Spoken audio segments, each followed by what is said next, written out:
քննարկումների համար,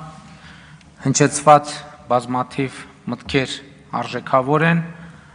որոշները ավել, որոշները պակաս, որոշները արժեքավոր են իրենց անարժեք լինելու մեջ, որովհետև մտածելու երբեմն ավելի ակտիվ տեղիք են տալիս։ Ես քննարկմանը ամբողջ մասնակցեցի եւ հետևում էի մտքերի փոխանակությանը եւ ես ինձ հարց էի տալիս, որ եթե ես լինեի ընդդիմադիր, ինչպես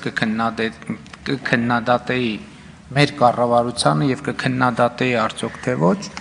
եւ հետո արձանագրեցի, որ աշխարհում չկա եւ երբեք չի եղել եւ երբեք էլ չի լինի որևէ կառավարություն, որին օբյեկտիվորեն եւ սկզբունքորեն հնարավոր չլինի կամ պետք չլինի քննադատել։ Դա ըստ էության ժանր է, որտեղ ընդդիմությունը քննադատում է, իշխանությունը հակադարձում է, որը շատ կարևոր ժանր է, հատկապես ժողովրդավարական երկրներում, որովհետև այդ քննադատության ընթացքում շատ բաների մասին կրկին մտածելու, վերանայելու, անդրադառնալու, եզրակացությունների գալու հնարավորություն է ստեղծվում, եւ այս առումով այս քննարկումը ինձ համար օգտակար էր, որովհետև շատ խոսվեց մեր քաղաքական թիմի կառավարման 7 տարիների մասին, եւ դա լրացուցիչ ազդակ էր, որպեսզի ինքս էլ մտածեմ մեր կառավարման 7 տարիների մասին, եւ ես ինքս էլ ելույթներին զուգահեռ մտածեմ իմ վարչապետության 7 տարիների մասին եւ փորձեմ պատասխանել հարցին, գլոբալ հարցին, որովհետեւ գիտեք դետալների մեջ կարելի է միշտ էլ առանձնահատկություններ գտնել եւ դրանց վրա կենտրոնանալ, քննադատել կամ չքննադատել։ Բայց մեծ պատկերի մեջ, երբ որ ես ինքս ինձ հարց եմ տալիս, ինչպիսին էր վիճակը 2018 թվականի հունիսին եւ ինչպիսին է վիճակը 2025 թվականի հունիսին, ինչպիսին է ես 2018 թվականի հունիսին եւ ինչպիսին եմ ես 2025 թվականի հունիսին։ Երբ որ այս հարցը ինքս ինձ հետ մենակ մնալով անկեղծորեն, որովհետեւ ուրիշների առաջ խոսել մի բան է, ինքդ քեզ հետ խոսել այլ բան է, որովհետև ուրիշների հետ խոսալիս կարելի է ինչ-որ բան չհիշատակել, բայց ինքդ քեզ հետ խոսելիս հնարավոր չէ որևէ բան չհիշատակել, որովհետև այդ ամբողջը հիշատակված է։ Եվ հիմա ուզում եմ հետևյալը խոսել, երբ որ ես մտածում եմ իմ մասին 2018 թվականի հունիսին, երբ որ ես նոր Հայաստանի Հանրապետության վարչապետ դարձա, ընտրվեցի, շատ արագ ես ինքս ինձ համար արձանագրեցի, որ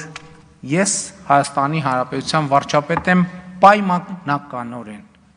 եւ ես ավելի շատ ֆորպոստի վարչապետ եմ։ 2025 թվականի հունիսին ինձ համար ամենաշատը հենց սա է փոխվել,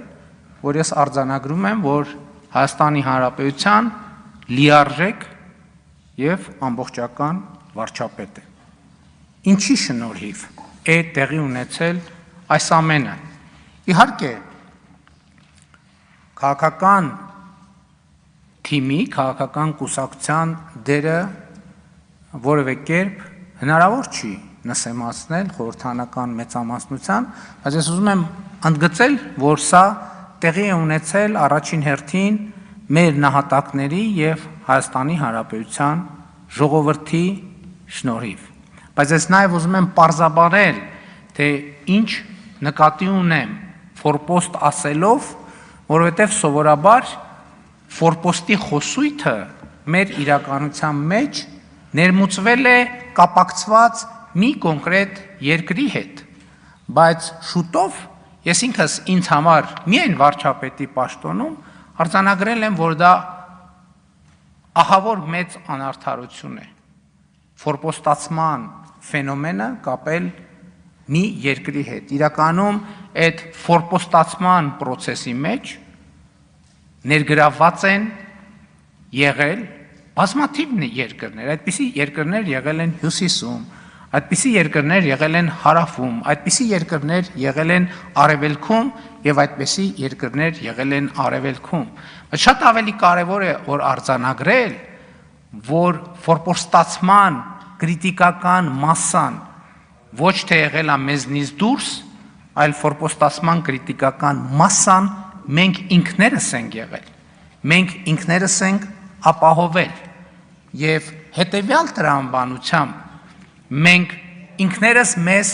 հաշիվ չենք տվել, որ մենք Հայաստանի Հանրապետության կառավարություն ենք, խորհրդարան ենք, ժողովուրդ ենք, մենք ինքներս մեզ հաշիվ չենք տվել, որ մենք պետություն ենք եւ մենք ինքներս մեզ չենք փորձել ինքներս մեզ համար պարզաբանել, թե այնուամենայնիվ ինչ է պետություն, ինչպիսի պարամետրեր ունի այդ պետությունը, ինչպիսի վարքագիծ է ենթադրում պետություն լինելը եւ որ վարքագիծն է, որ մեզ դնում է պետություն լինելու անդին։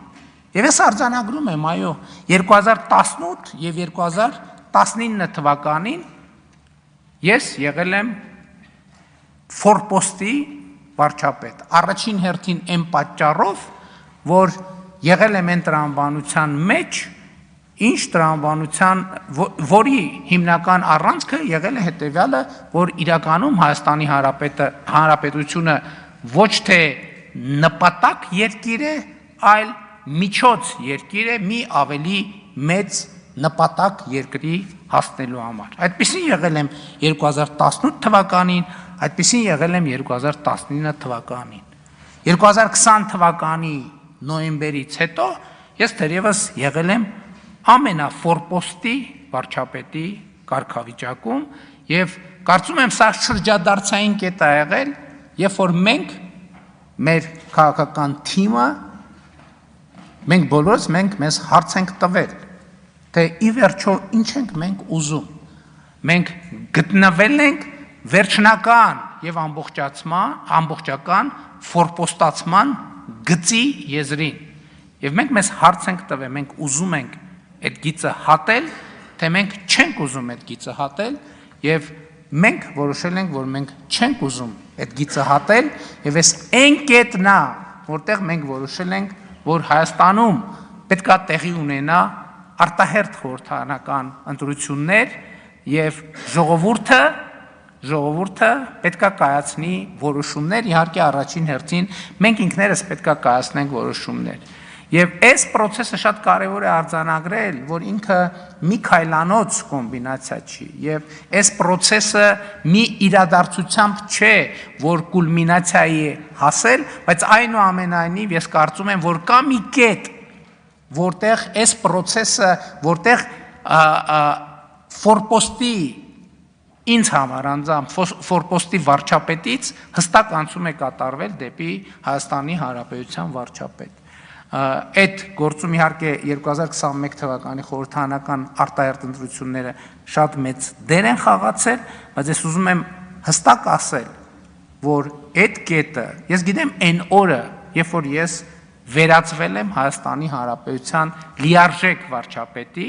եւ այդ կետից սկսած մինչեւ օրս գործում եմ բացառապես այդ տրամաբանությամբ։ Դա 2022 թվականի հոկտեմբերի 6-ն է, երբ որ ես դարձել եմ Հայաստանի Հանրապետության առաջին ղեկավարը, ով ճանաչել է Հայաստանի Հանրապետության տարածքային ամբողջականությունը։ Եկեք մեր ընդդիմությունը այս օրը եւ այս փաստը եւ նույնիսկ Հայաստանի սահմաններից դուրս օգտագործում են այն տրամաբանությամբ, որ ես առաջին ղեկավարն եմ, ով ճանաչել է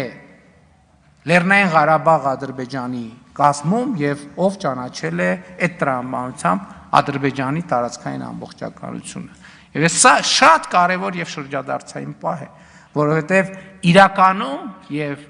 խորքային քաղաքական իմաստով եւ առարկայորեն ես ասում եմ մենք հիշենք այդ պահը։ Այդ մի ժամանակներ էր, երբ որ մենք արձանագրեցինք, որ նույնիսկ մեր ամենամոտ գործընկերները փաստորեն Եվ դա երևաց, դա ոչ թե տեսական թեզ էր, այլ պրակտիկ նշանակություն ունեցող միջավայր եւ իրավիճակ, երբ որ մեր նույնիսկ ամենամոտ երկրները մեր երկրի Հայաստանի Հանրապետության տարածքային ամբողջականությունը չեն ճանաչում։ Եվ սա մեզ համար շատ սթափեցնող մի բան էր։ Հենց այդ պահին էր, որ մենք ինքներս մեզ ստիպված էինք հարց տալ, բայց մի րոպե, մենք ինքներս Հայաստանի Հանրապետության տարածքային ամբողջականությունը ճանաչում ենք, որ մի հատ էլ ուրիշներից ենք նեղանում, որ Հայաստանի Հանրապետության տարածքային ամբողջականությունը չեն ճանաչում։ 2022 թվականի հոկտեմբերի 6-ին ես ճանաչել եմ Հայաստանի Հանրապետության տարածքային ամբողջականությունը, հասկանալով, որ Հայաստանի Հանրապետության տարածքային ամբողջականությունը պարփակված է հարևանների տարածքային ամբողջականությամբ։ Ինձ համար դա է այն կետը, որտեղ ավարտվել է ֆորպոստի վարչապետից դեպի Հայաստանի Հանրապետության վարչապետ տրանսֆորմացիա։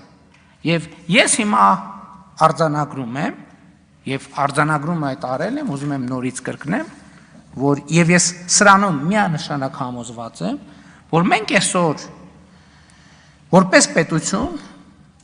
ավելի անկախ ենք, քան երբևէ, ավելի ինքնիշխան ենք, քան երբևէ, ավելի պետություն ենք, քան երբևէ։ Բայց այսօրվա արձանագրումը իրականում ամենակարևորը չէ, կարևորը ի վերջո, քանի որ նաև խոսք է գնում այն ցիկլի մասին, որը մեկնարկել է 2021 թվականի խորհրդարանական ընտրություններով, որտեղ մեր կարգախոսն էր ապագա կա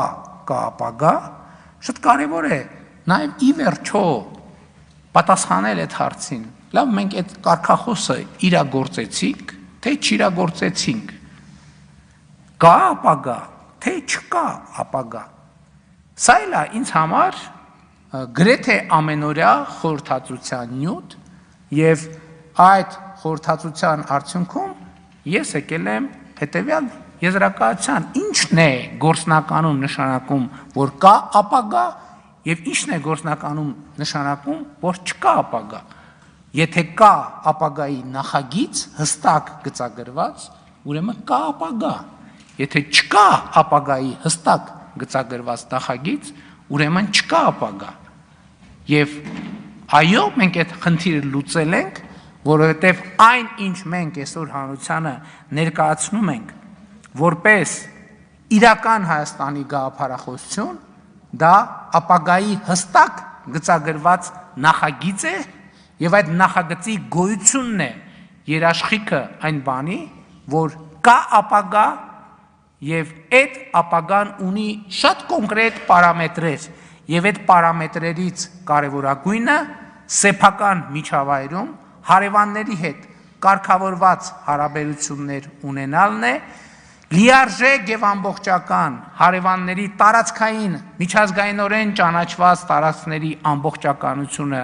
ճանաչելը եւ դրանով սեփական տարածքային ամբողջականությունը, ինքնիշխանությունը եւ անկախությունը ճանաչելը։ Եվ ես ուզում եմ հստակ արձանագրել, որ վերջին 7 տարիների պատմությունը հարգելի ներկաներ, ինչքան էլ փորձ արվի այլ կերպ ներկայացնել, հենց այս համատեքստում, հենց այս տեսակետից հաջողության եւ ոչ թե անհաջողության պատմություն է։ Տեսեք, շատ են խոսում նրա մասին, որ մենք կորցրել ենք Լեռնային Ղարաբաղը։ Ես այս հարցի մասին էլ բնականաբար շատ մտածել եմ եւ այստեղ էլ իմ եզրակացությունը հետեւյալն է. մենք ոչ թե կորցրել ենք Լեռնային Ղարաբաղը, մենք գտել ենք Հայաստանի Հանրապետությունը։ Այս է ճշմարտությունը, որովհետև ինչպես նախկինում ասել եմ, Լեռնային Ղարաբաղի հարցը որպես ինչպես ընդդիմության գործընկերներն էին ձևակերպում, որպես թոք օգտագործվել է, որ Հայաստանի Հանրապետությունը չգտնվի Հայաստանի Հանրապետությունը որպես անկախ եւ ինքնիշխան պետություն չկայանա եւ Հայաստանի Հանրապետությունը կայանում է եւ Հայաստանի Հանրապետության ապագայի նկատմամբ ես եւ մենք բոլորս առնվազն ես, որովհետեւ բոլորի հետ չեմ խոսել, դրա համար իմ անունի այս թեմայով շատ մանրամասն չեմ խոսել, ավելի լավատես եմ, քան երբևէ։ Եվ ելի ուզում եմ ասել, որ սա ոչ թե անհաջողության, այլ հաջողության պատմություն է, եւ սա է իմ այս պահի ամենակարևոր արձանագրումներից մեկը։ Այստեղ շատ խոսում են, գիտեք, մենք էլ երբեմն տրվում ենք ընդդիմության նետած ձևակերպումներից։ Այստեղ խոսում են, որ Հայաստանի մեր վրայով բալիստիկ հրթիռներ են թռնում, մենք էլ Հայաստանի վրայով ոչ մի բալիստիկ հրթիռ չի թռնում, ընդհակառակը Հայաստանի վրայով թռնում են օդանավեր այն քանակության, որ Հայաստանի պատմության մեջ երբեք չի թռել, բայց ես չեմ ուզում սա ներկայացնել որպես հաջողության պատմություն այս տրամաբանությամբ, բայց ուզում եմ ճշգրտել, որ մեր վրայով բալիստիկ հրթիռներ չեն թռնում, եւ ես ուզում եմ ուրիշ բան ասել ձեզ, որպես Հայաստանի Հանրապետության վարչապետի պաշտոնը արդեն 7 տարի զբաղեցնող մարդ։ Հայաստանի Հանրապետությունը երբեք միջազգային իրադրություններին եւ իրավիճակներին, տարածաշրջանային հնարավոր խնդիրներին այնքան պատրաստված չի եղել, ինչքան պատրաստված է այսօր։ Եվ դրա ամենակարևոր արտահայտությունը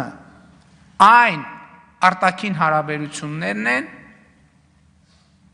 բալանսավորված եւ բալանսավորման արտաքին քաղաքականության արդյունքում, որը մենք ունենք։ Այո, խաղաղության գործընթացի դինամիկան է Ադրբեջանի հետ, այո, Թուրքիայի հետ ակտիվ երկխոսության գործընթացն է, այո, տարբեր ուղղություններով մեր հարաբերությունների եւ մեր վիճակի կարգավորումը եւ մեր միջազգային հեղինակության աներկբա եւ աննախադեպ բարձրացումը։ Էլ եմ ասում, մենք շատ պարզ ենք նայում դրան, որովհետև արդեն դրանք իրողություններ են։ 2026 թվականին Հայաստանը հյուրընկալելու է համաշխարհային մակարդակի երկու կարևորագույն իրադարձություններ՝ Եվրոպական քաղաքական համայնքի գագաթաժողովը եւ կենսաբազմազանության COP17 համաժողովը։ Սրանք պատահական չեն եւ սրանք հաջողության պատմության ֆիզիկական արտահայտություններն են։ Շատ խոսվեց եկեղեցու հետ կապված իրադրության մասին։ Այո, փորձ են անում ներկայացնել, թե մենք պայքարում ենք եկեղեցու դեմ։ Իրականում մենք կանգնել ենք եկեղեցու սրբության սրբոցը նվիրապետությունը պաշտպանելու դիրքերում։ Մենք այսօր այլ բան չենք անում, քան եկեղեցու 356 թվականի Աշտիշատի ժողովով հաստատված նվիրապետությունը պաշտպանելն է։ Աշտիշատի ժողովում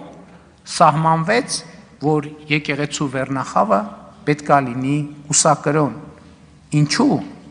Առաջինը դավանաբանական հիմնավորումներով, որովհետև այդ դավանաբանական հիմնավորումներն են, որ եկեղեցու եւ Հիսուս Քրիստոսի եկեղեցու ծառաները, ամենանվիրված եւ հավատարիմ ծառաները պետք է մոռանան անձնական կյանքի մասին, պետք է մոռանան ամուսնության մասին եւ պետք է ամուսնանան եկեղեցու հետ, պետք է անձնական կյանք ունենան եկեղեցու հետ, իրենց անձնական կյանքը պետք է պարփակված լինի Հիսուս Քրիստոսի ծառայության եւ ոչ որևէ այլ բանի մեջ։ Եվ այս նվիրապետության շնորհիվ է նաեւ, որ պետք է երաշխավորվեր եկեղեցու բարոյական, գաղափարախոսական եւ նյութական անվտանգություն այդ թվում,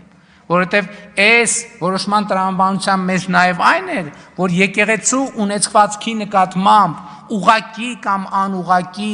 ժառանգական իրավունքներ չծագեն, որովհետև ամենայն հայոց կաթողիկոսը հայ առաքելական եկեղեցու գույքի տերն է երկրի վրա, եթե հայ առաքելական եկեղեցու կաթողիկոսը ունի ժառանգներ, այստեղ անխուսափելիորեն ծագում է ժառանգական իրավունքը, կուսակրոնության, նվիրապետության ուխտը, նվիրապետությունը նաև նրա համար է սահմանվել, որ անձնավորված որոշումներ չլինեն եւ դրա եթե ես հատուկ կարդացի կուսակրոնության ուխտագիրը, որտեղ մարդը անձնական բոլոր բաներից, բոլոր այսպես արտոնություններից կամավոր զրկվում է։ Իսկ այսօր մենք հակառակ պատկերն ունենք։ Մոմի գործի բանը հազար ներողություն ես բառիս համար, մոմի գործի նայողը կաթողիկոսի աղբոր տղան է, կաթողիկոսի չէ, կտրիչ Ներսիսյանի։ Ամենամեծ թեմի առաջնորդը կտրիչ Ներսիսյանի եղբայրն է։ Այն մյուս թեմի առաջնորդը իրա քրոջ որդին է։ Եվ այլն եւ այսպես շարունակ։ Հայ առաքելական եկեղեցին բռնազավթված է մի կլանի կողմից։ Եվ մենք ոչ թե եկեղեցու դեմ ենք պայքարում, մենք պայքարում ենք եկեղեցու արժեքների եւ նվիրապետության համար։ Եվ ես էլի եմ ասում, ես դրան այսօր եւ այս նվիրապետության կառուցվածքն է, որ կուսակրոն քահանաները ղեկավարում են եւ հոգեվոր եւ բարոյական գերիշխող դիրք ունեն ամուսնացյալ քահանաների նկատմամբ։ Բայց մարդիկ, որ չեն կարող մի ամիս առանց ինչպես կնոջ ապրել, իրանք ինչ իրավունքով են ղեկավարում ամուսնացյալ քահանաներին, ովքեր իրենց ուխտը չեն խախտել, ովքեր Աստծո առաջ եւ հանրության առաջ ազնիվ են եւ իրենց ծառայության մեջ առաքինի։ Ով է օրինակ կտրիչ Ներսիսյանին իրավունք տվել հրահանգ տալ ամուսնացյալ քահանային։ Ոնց կարա կուսակրոնության ուխտը խախտած եւ չեմ ուզում ամբյոնից էլ այդ բառը պաշարը օգտագործել, ասենք Սամվել Առաքելյան կոչվող ոմը մեկը ոնց կարա ամուսնացյալ եկեղեցա քահանաներին Խաչատրյան ներողություն Սամվել Խաչատրյան ամուսնացյալ քահանաներին հրաման տա եւ նրանց նկատմամբ գերակա դիրք զբաղեցնի։ Ոնց կարա։ Դա անարգանք է բոլոր ամուսնացյալ քահանաների նկատմամբ։ Որտեւ ինչ ասես, որտեղ ասես անում են, մի հատ էլ գալիս են այդ բանի դիրքերից, որպես մարդիկ, ովքեր ամուսնացած են եկեղեցու հետ, գալիս են բարոյական եւ ոչ միայն իրավական բան են կիրառում։ Իշխանություն են կիրառում այդ փաստի բերումով, հասկանում եք, այդ փաստի բերումով։ Մի հատ էլ ոնց կա կաթողիկ ասում են կաթողիկոսի անձնական կյանքը։ Հասկանում եք։ Կաթողիկոսի անձնական կյանքը։ Մարդիկ, ով որ խոսում են այս իրավիճակի պաշտպանության մասին, նրանք քար առ քար քանդում են հայ առաքելական եկեղեցին, նրա նվիրապետությունը, նրա պատմությունը, նրա ավանդույթը, նրա արժեքը քանդում են, քանդել են, հիմա վերջին ավերակներն են ուզում տան, եւ մենք դա թույլ չենք տալու։ Ես ասում եմ ինքս որպես մարդ, ով ունի հոգեվոր զգացմունքներ։ Այսպիսի արտահայտություն միջամտություն եկեղեցու ներքին գործերին։ Հասկանում եք։ Սա ամեն ինչի մասին ասում է։ Հայ առաքելական եկեղեցու հետևորդները միջամտնում են եկեղեցու ներքին գործերին։ Ոնց կարա այդ հավատավոր մարդկանց եկեղեցին է։ Երբ որ իրանք դա պատկերացնում են որպես մի կլանի սեփականություն, այդ ժամանակ ոնց բանի մոմի գործը կտրիճի աղբորն է։ Այն բանի գործը, ասենք ենթադրենք, ով ձեռնադրվի, չձեռնադրվի, կաթողիկոսի բանի քրոջ որդին պետք է բանանի, ենթադրենք այն մյուս հարցը, այսինքն ես ինչ, դուք պղծել եք եկեղեցին, եկեղեցին դարձրել եք մի հատ բան, ասենք ենթադրենք մի հատ սպայից ավելի լավ սպան հարգելի գործունեություն է, ավազակների տեղ եք սարքել, ինչպես Հիսուս Քրիստոսը ասում է նոր կտակարանում, հաջորդը, այս նոր խոսույթը, այսինքն նոր չէ, հին խոսույթը, տենց անում են, որովհետև թուրքերն են տենց ուզել, տենց անում են, որովհետև ադրբեջանցին։ Այս մեր իրականության ամենախոշոր եւ ամենապրոբլեմատիկ կոմպլեքսն է։ Իրեք այդ խոսույթը այն ժամանակ էլ մենք էլ ենք տրվում այդ խոսույթին։ Լավ եկեք բանակի մասին չխոսենք, որովհետև դե թուրքերն ու ադրբեջանցիները լսում են։ Վայ դրա մասին դե դա գաղտնիք է։ Եկեք թուրքի ջրաղացին ջուր չլցնենք։ Եվ այլն եւ այլն։ Եվ Ես մի հատ ուրիշ շատ կարևոր բան կա։ Ես երբ որ խոսում էի հայրենասիրության կայսերական մոդելի մասին, ես վերջերս մի հատ ուրիշ բան եմ հասկացել, որ մենք մեր աշխարհ ենք ալելու մեր սեփական զգայարանները եւ ֆորմուլաները, բանաձևերը զարգացնելու խնդիր ունենք։ Ես այս վերջերս թերևս ոչ հրապարակային մի հանդիպման ժամանակ ասացի հետեւյալը. մենք աշխարհը ընկալելու սեփական ֆորմուլաներ չունենք։ Եթե անկարծ Ադրբեջանը, Թուրքիան, Ռուսաստանը եւ մի քանի այլ երկրներ որոշեն մի ամիս ոչ մի հայտարարություն չանեն, մենք կհայտնվենք մութ սենյակում մի վիճակում, ով գաղափար չունի ընդհանրապես, ես որտեղ է անգել։ Եվ սա մեր արտապետականության կարևոր առանձնահատկությունն է, որ ներդրված է։ Չեք տեսնում ես ինչ են խոսում։ Ինչ խոսում են, իրանք խոսում են այն ամեն ինչը, ինչ որ դնում են այստեղ, որևէ մեկը Հայաստանում ծնված ընկալում չի։ Մի մասը, այսինքն ամբողջը արտաքին խոսույթներից ծաղկակաղա, որը բերվում այս ամբիոն, եւ այս ամբիոնից մատուցվում է։ Եվ մենք պետք պարտավոր ենք առերեսվել այս խնդրի հետ։ Ընդդիմադիր պատգամավորն ասում, ասեք, ինչ եք ուզում մեր ժողովրդից։ Ես կարող եմ ասել, ինչ եմ ուզում մեր ժողովրդից։ Ես ուզում եմ, որ մենք ճանաչենք աշխարհը։ Ես ասել եմ բազմիցս, ոչ մեկ չի ասել, հետո իմիջիայլոց ոչ մի լրագրող հարց չի տվել, ասել եմ, երկրագունդը մեզ համար շարունակում է մնալ անծանոթ վայր, ոչ մեկ չի ասում, այդ ինչ ասցիր, այդ ոնց ասցիր, ոչ մեկ չի ասում, էսա, որովհետև մենք աշխարհի ընկալման մեր սեփական բանաձևերը չունենք,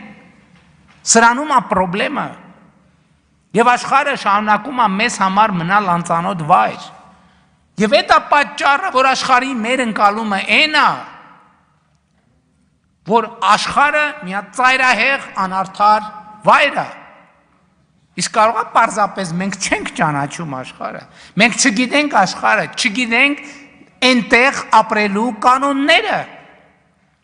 Որովհետև եթե դու երթևեկության կանոնները չգիտես եւ անընդհատ վրաերթի ես ենթարկվում, այդ փողոցը քեզ համար ամենաանարդար վայրն է, դու չես հասկանում ինչ են քո վրայով անընդհատ մեքենա քշում։ Եվ ասում ես, այս ինչ անարդար տեղ եմ ես ընկել, Աստված, ուր ես նայում Աստված, ով երթևեկության անարդարություն, թող որ ես թքեմ քո բաց ճակատին, որովհետև դու չգիտես, որ դու հայտնվել ես մի տեղ, որտեղ որոշակի կանոններ կան, անցում կա, հոծգիծ կա, լուսացույց կա, եւ պետք է իմանալ այդ կանոնները վրաերթի չենթարկվելու համար։ Մենք ուզում ենք, որ մենք ճանաչենք աշխարհը։ Էլի երկու բան կար ասելու, բայց թերևս դրանց կանդրադառնամ իմ Facebook-յան էջում։ Որովհետև այդ անդրադարձերը չեմ կարծում, թե արժանի են ազգային ժողովի ամբիոնից հնչեցնելու։ Շնորհակալ եմ։ Շնորհակալություն մեծարգո պարոն վարչապետ, հարգելի գործընկերներ, այժմ տեղի կունենա քվեարկություն։ Խնդրում եմ ուշադիր լինել։ Քվեարկության է դրվում Հայաստանի Հանրապետության 2024 թվականի պետական բյուջեի կատարման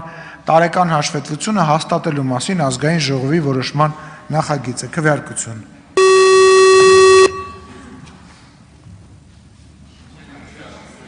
Ես նույն կնոպկեքից ունեմ ու ես էլ եմ տեսնում, որ չի աշխատում։ Պարտադիր չի, բոլոր 70 հոգով ասեք չի աշխատում։ Չէ, իմ մոտ նույն ձև է։ Հավասարություն է մեր երկրում, փոխվել է ամեն ինչ, պարոն Բագրատյան։ Այնուամենայնիվ չի աշխատում։ 63 կողմ, դեմ 0, ձեռնպահ 1 որոշումն ընդունվել է։ Շնորհակալություն մեծարգո պարոն վարչապետ։